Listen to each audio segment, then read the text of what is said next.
Hello, welcome to Virtual Investor Conferences. On behalf of OTC Markets, we're very pleased you joined us for our AI and Technology Conference. Our next presentation is from Edgewater Wireless Systems. Please note you may submit questions for the presenter in the box to the left of the slides, and you can view a company's availability for one-on-one meetings by clicking Book a Meeting in the top toolbar. At this point, I'm very pleased to welcome Andrew Scaffell. He's the President and Chief Executive Officer of Edgewater Wireless Systems, which trades on the OTC market under the symbol KPIFF and on the TSXV under the symbol YFI. Welcome, Andrew. Thank you, John.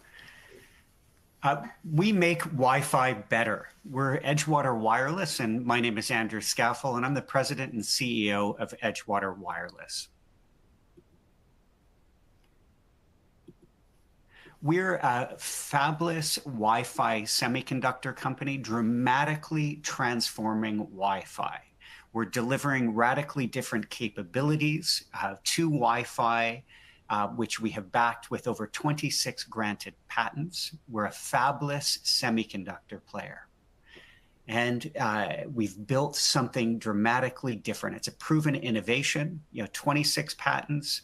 And we've completed large-scale proof of concept and pilots demonstrating the performance improvements that we deliver. This is a future-ready technology. Our spectrum slicing capability works with all Wi-Fi standards, from Wi-Fi 1 all the way up to the bleeding-edge Wi-Fi 8 capabilities. This is a global opportunity. We're targeting a multi-billion-dollar Wi-Fi market with a disruptive innovation that solves the key issues of the industry: contention and interference. And we have a number of strategic partnerships in place, which I'll talk about a little bit further in the presentation. We're collaborating with ARM, Cable Labs, Silicon Catalyst, and CMC Microsystems, to name a few. And we're engaged with multiple government programs and incentives, really helping to drive the transformation and onshoring of the semiconductor industry. So let's touch on the problem. Wi-Fi is a ubiquitous technology. There's been over 25 billion Wi-Fi devices shipped globally. And quite frankly, when it was envisioned in 1999, no one really believed or understood it could be this wildly successful. The average home now has 17 or more Wi-Fi enabled devices, all competing or contending for access to Wi-Fi. Wi-Fi now accounts for 75% of service provider customer care calls. It is an enormous expense. It's an enormous problem. Your Wi-Fi looks a lot like this. All of your devices are contending to access what's called the single channel. That behaves like a single lane road where the traffic is contending for access. It leads to the stop and start, or what we call latency in Wi-Fi. It is the root cause of those customer care calls: delays, pixelations, problems with your Wi-Fi performance. Now at Edgewater Wireless, we looked at the problem and said, how do you deal with a traffic congestion problem?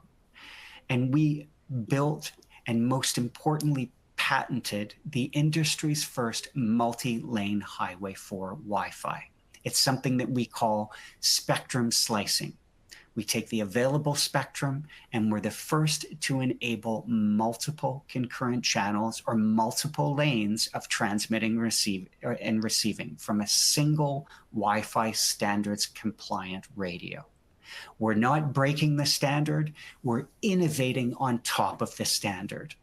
Our newest iteration of our silicon is AI enabled, which allows the silicon to self-heal and dynamically configure the optimal channel capabilities and capacities from the real-time environment, putting the slow car traffic on the slow lane, the fast traffic on the fastest lane.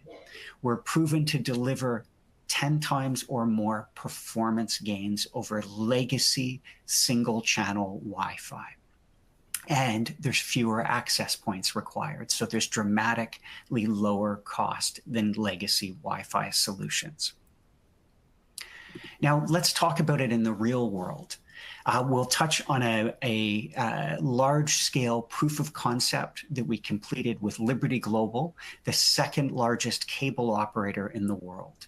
Wi-Fi is the #1 touch point for cable operators and many telcos for reaching customers in their homes and in businesses. In a large-scale proof of concept, we looked at 6 million connected devices in 750,000 homes. And we analyzed the performance of legacy single-channel Wi-Fi. And then we overlaid spectrum slicing on top of that. Simply by increasing the channel density or the number of lanes in the homes and spreading the traffic out over those lanes, we delivered anywhere from 7 to 18 times performance gains in 75% of homes. Obviously, that was a very exciting result, and we were asked to bring our beta silicon, so very early iteration of the silicon in an access point, into Liberty's test house. And this is literally a house built within a warehouse where they simulate those 750,000 homes. Now, remarkably, our beta silicon mirrored the performance gains from the POC simply by increasing the channel density. And most importantly, we delivered 50% lower latency, which is a dramatic performance improvement. And what's exciting about this is this was not a rip and replace all the devices with some new silicon in a Faraday chamber. This was the real world. And we're supporting not just the bleeding edge newest of the new devices, but all the legacy silicon, the legacy Wi-Fi that's out there, like in the real world. Everyone gains through spectrum slicing. Now, what do we do?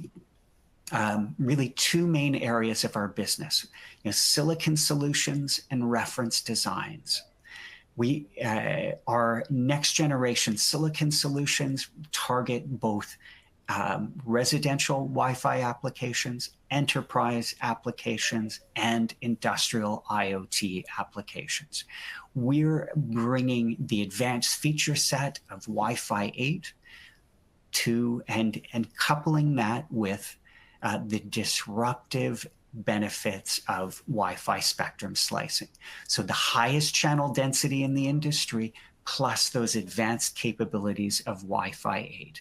Now, most exciting was this introduction of MLO, or multi-link operation, within Wi-Fi 7. It's the first acknowledgement that more channels are needed within Wi-Fi. And we're able to take advantage of that better than all legacy silicon providers who are limited to a single channel per radio. More channels means more MLO capabilities. We deliver what we call multi-flex MLO, more devices being able to leverage that advanced capability. It's really an exciting transformation for Wi-Fi, and we're excited to talk more about our next generation of silicon. What does the market look like? Wi-Fi is a $30 billion market opportunity. We're targeting roughly 10 billion of that, really focused in on residential, enterprise, and licensing opportunities. On the residential side, we work primarily through the large service providers like Liberty Global and those types of service providers which deliver the Wi-Fi in your home. They're the ones that are the most incentivized to enable new features like spectrum slicing because they get the customer care calls. The enterprise market, again, significant market opportunity to deliver more channels within the office, within public areas or venues and things. So we're targeting roughly a $10 billion market opportunity for spectrum slicing. A couple of key milestones to call out. We've hit a number of milestones over the last last half of the year. Most exciting is we have established the AI lead and the IP foundation for spectrum slicing. We've completed a pilot and POC with a tier 1 service provider. We've secured an LOI for an industrial IoT product powered by Wi-Fi spectrum slicing. Now, we are now partnered or backed by Silicon Catalyst, one of the top silicon or chip accelerators in Silicon Valley. We're really excited about that, and through our work with Silicon Catalyst and the partnerships and advisors that they bring, we've inked a deal with ARM, which I'll talk about a little bit later. We've also initiated a formal product advisory program to really help us deliver the features and functionality that the market demands from Wi-Fi. Now, earlier this year, we were selected for the equivalent of the Canadian version of the CHIPS Act, what we call Fabric. We're now getting back 40% of our commercialization and R&D spend on our silicon. It's a remarkable program, really helping us drive and accelerate our program going forward. Now, does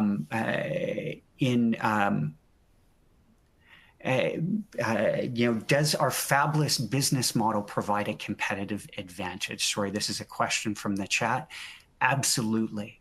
Our competitive advantage is to be able to deliver the highest channel density or the most lanes in a given area.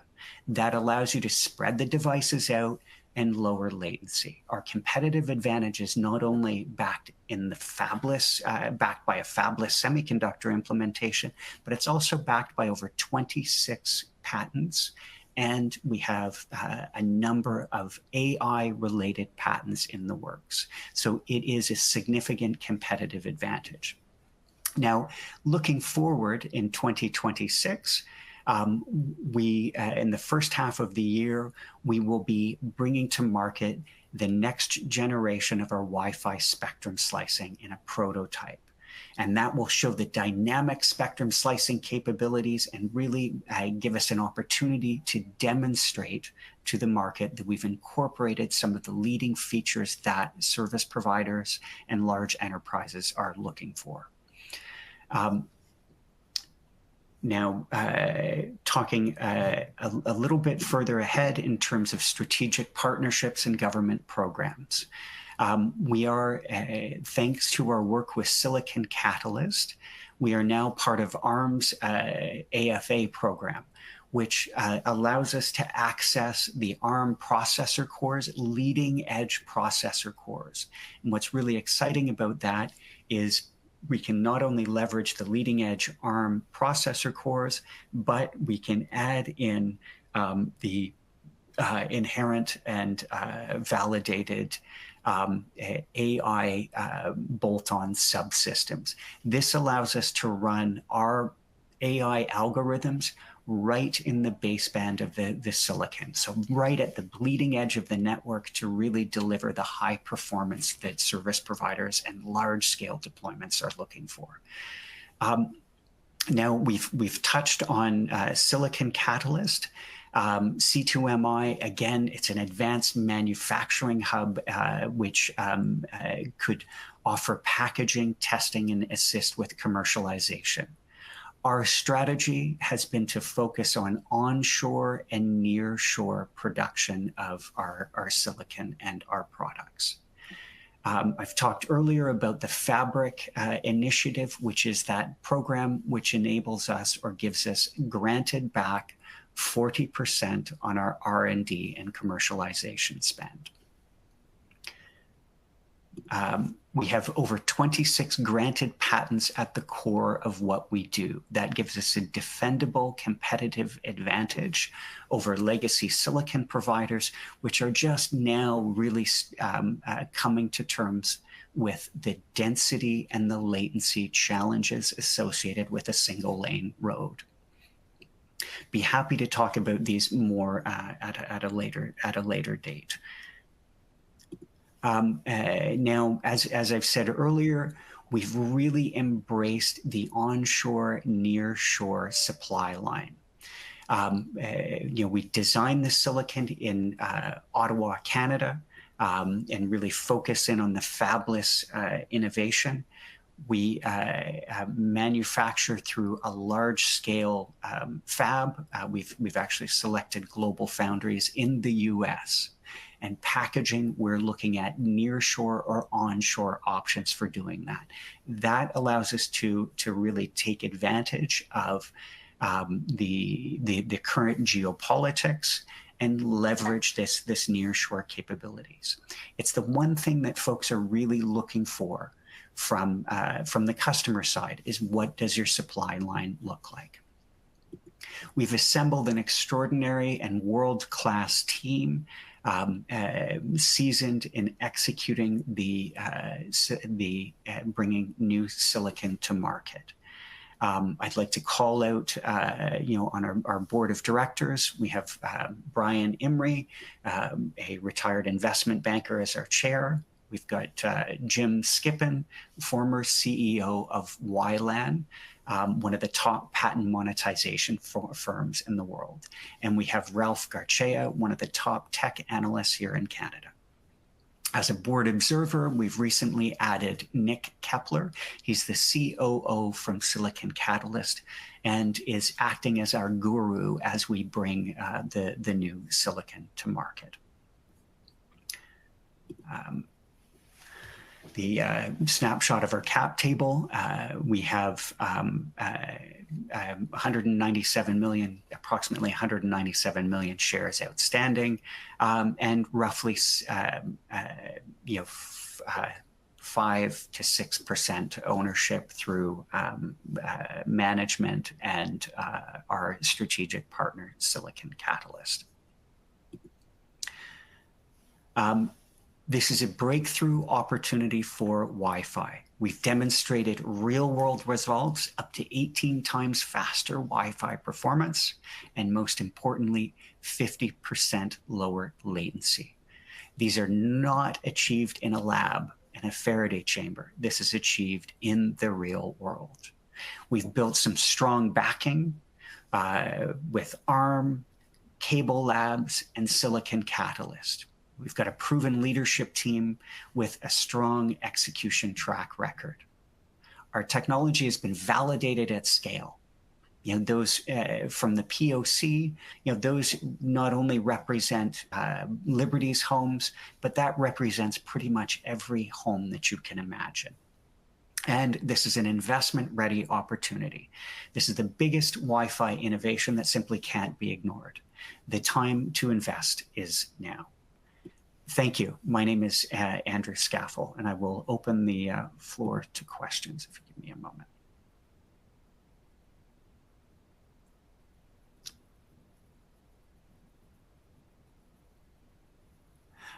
We have a question. Can you discuss monetization? How will IP licensing and upfront royalty models contribute to revenue? In terms of monetization, there's really two tracks with the company. The first track is really around monetizing our next generation of silicon, which is putting chips into access points that are used in homes, enterprises or businesses, or industrial IoT applications. That is a similar business model to many fabless semiconductor companies, like Broadcom, Qualcomm, and some of the larger ones. Now, in terms of IP licensing, because we've built up this family or portfolio of patents, really giving us a lock on our multi-lane approach, it opens up opportunities for IP licensing to larger semiconductor players. And that IP licensing model, there's a number of different ways that can be implemented, whether it's upfront payment or ongoing royalties. key callouts, though, our first IP licensing or IP transaction that we have done was done with Apple. That's actually public knowledge now. We have a question about what is the approximate value of our IP portfolio. That's as management, that's a difficult question to respond to. But there have been independent valuations of the patent portfolio that have put it in the range of well over 150 million to 200 million US, based on the execution and implementation of the business.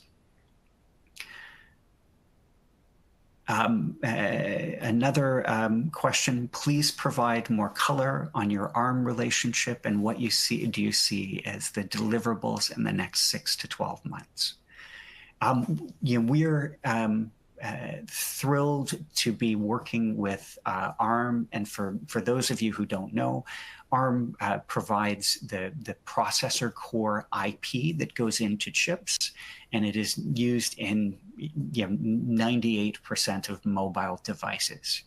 Now, through our relationship with Silicon Catalyst, we're able to tap ARM, and we're able to gain access to a number of their processor cores and really select the top processor core for our next generation of silicon. So it's a very close relationship we're developing with ARM, and it allows us to tap some of their verified subsystems and their expertise, which help us run spectrum slicing better.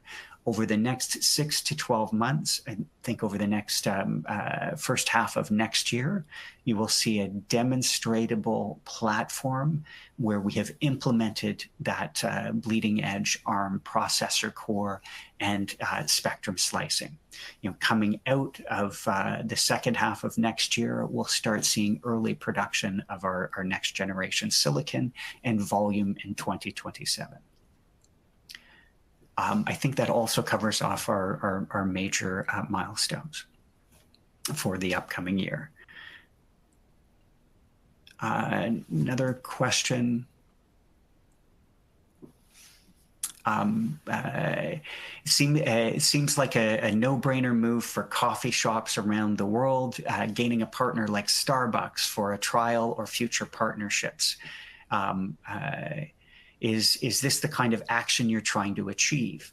That's a great question. That is very much a addressable market where our silicon and our solutions that our silicon enables would deliver significant performance gains and potentially monetization gains.